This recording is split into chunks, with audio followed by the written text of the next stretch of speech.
Welcome to Insights. I'm Eric. Thanks for stopping by. We're going to do a euro review to kind of close out the year. We're going to talk about the euro. It's a big component within the dollar index. So this is something that's indirectly talked about a lot in the dollar report that's ongoing, in that we will be restarting. These are some important concepts to take note of in terms of how an asset, and we're talking about the euro, moves through the evolution of the trade and how it moves through fractal cycles and fractal trends. You can see the daily trend here, the weekly trend here, and the monthly trend. They're all moving simultaneously together. Currently, the primary trend is down. You can see it here in the box over in this area, 17 months down to 12%, but it's out of alignment. The daily trend is up, the monthly trend or weekly trend is up, and this is all taking place as the primary trend is down.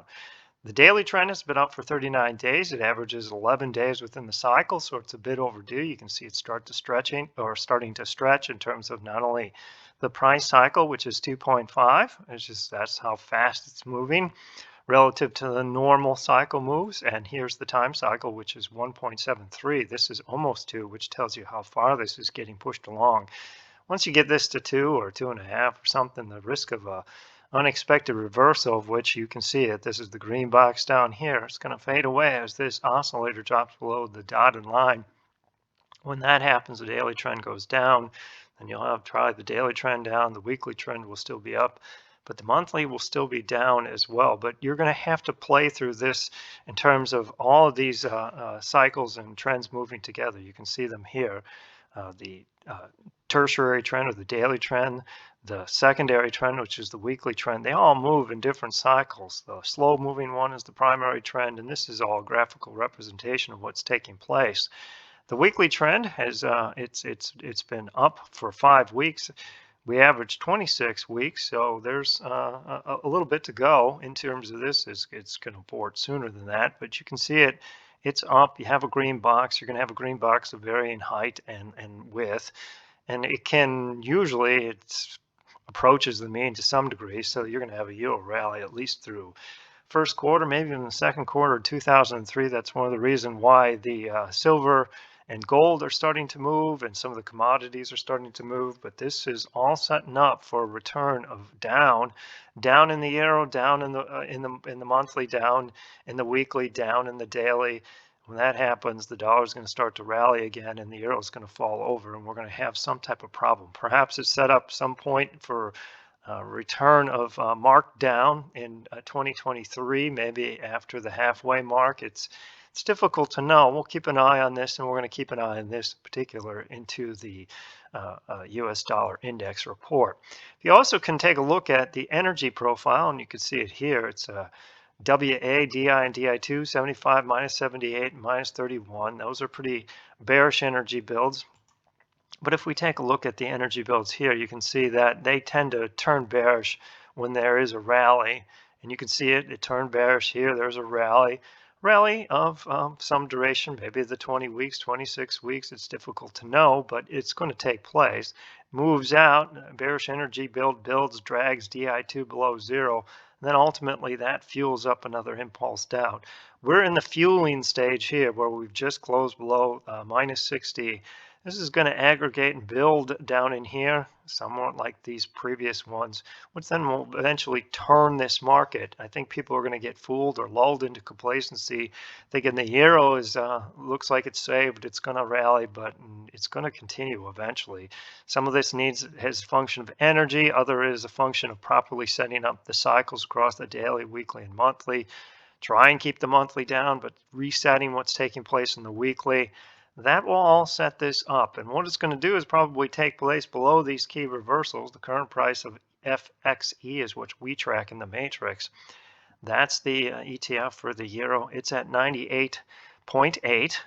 Their overhead reversals are painted red, and the ones that are support are green, and they're all these are the green ones right here. The key ones are just below. If we slip below 98, really call it a 98 handle, this will accelerate down to about 95 and another 93. But all of this is going to be contained within 99. It's really about 99, 104, 103. I think the bulk of this rally probably is going to be contained within the 99 handle. If you push above that little red line, you're going to get these deeper red lines, which are 103 and 104. That would probably represent some type of retracement, Fibonacci's. I mean, and these are all things that these are all concepts, other concepts that you can introduce within here. I think 99 handle is going to be a tough one to go over, and if you do, 93 will probably be the limit. It's difficult to know. Short covering emotions runs the short term. The invisible hand will continue to accumulate. It's just what are we going to do as we push up into these upper bands? Is energy going to continue to push down and try and push this lower? So you've got DI2 is minus 31, but in the past, DI2 has gotten below minus a 60. So this yellow line has to come below this threshold. You can keep a track of this anytime inside the matrix when you subscribe. You can download this. You can look at DI2. This number right here is going to have to get below probably minus 60 in order to have a sufficient energy build that's going to slow this down. And it's going to take time, and that's part of the time of which you're going to see some type of counter trend rally.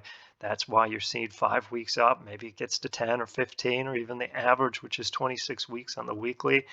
But there is a limit to this, and it's really the limit's going to be gauged by how much energy builds up onto the downside, which then will slow this down and then eventually turn this over. Other things you can look at is the major currencies DI, which is down here. This is really a look at the dollar rather than the euro. Same thing, you're seeing a push into accumulation of the dollar here as you come down. This has taken place before. As you come down, I could probably put this arrow, push it over here like that. As it comes down, the energy goes from a bearish position to a bullish and concentrated.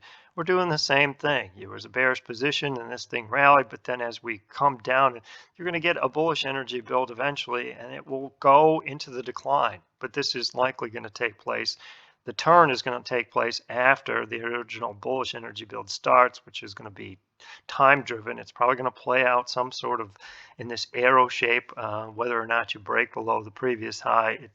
It is quite possible, but this is time driven by the building of the negative energy on the euro side, as well as the bullish energy build on the dollar side, and trying to see how far it can press through these reversals. Likely it's going to be contained by the 103 handle, definitely 104. It's possible that 99 gets breached to the upside as we build this energy build. Some things that you can look at as well, you can take a look at the Euro's Pro Index, which is right here. See if I can find that chart for us pretty quickly. I'll insert this and take a look for the daily of the Euro. It's a Pro chart. You can click that link, which is right there, and you're going to get a Pro chart that looks similar to this as soon as I find it. It's going to look like that, and you can see that the rally is taking place. As you come off and have a rally, this is the price rally, there's been a sizable amount of professional buying that's taking place. There's also a sizable amount of retail buying. Retail didn't jump on, but now they're coming on late. As long as the retail and professionals are buying together, it's going to be difficult to slow down, but we're going to look for this to start to break down. And retail will be buying long after they shouldn't be, but the pros will start to sell. And that hasn't come down yet, or it hasn't stopped rallying. So one of the things that you can keep an eye on in this is in terms of the euro is click this link here to keep an eye on the Pro chart. But for now, we're going to relieve some of this triple alignment and the primary trend, which has been down for 17 months and produced a 12% return. This was higher. It's losing. It's giving some of that back as it refuels up. We'll talk about this more in the dollar report in 2023. This will get restarted. Perhaps we will dump it into the euro report or to the dollar report, in U.S. dollar index report in 2023. But for now, we're going to leave this out there so people can, we're looking to pass the time here today from the final days within 2022. Have something to think about. The euro's got a lot of structural problems. It is not going to be fixed, and the Fed cannot save it by tweaking interest rates. There are structural problems within Europe driven by massive debts, and once the dollar starts to rally, those debts are going to become unsustainable. The pressure to relieve that through devaluation, of which they're fearful that if they devalue the physical currency, that people will adapt. That's why there's such a big push to the digital currencies and the digital dollar, the digital euro, and everything else, so that they can prevent bank runs and save the institutions that are in place. And somehow they feel that this is going to maintain the system and the structure that they have. But I'm not sure this is going to be successful. Pretty sure it's not going to be successful, but that, man, we'll wait and see. I think the public is going to realize that they're going to need to protect themselves, and we're going to talk about more about protecting yourselves in the various reports, the economy and stock report, the gold and silver report. Those are different avenues, and we're going to talk more about that in 2023. If you have any comments or questions about the euro, let us know. If not, thanks for watching, and tune in to us as the calendar flips over. I hope everyone has a great new year, and we navigate the turbulent waters that are yet to come in 2023.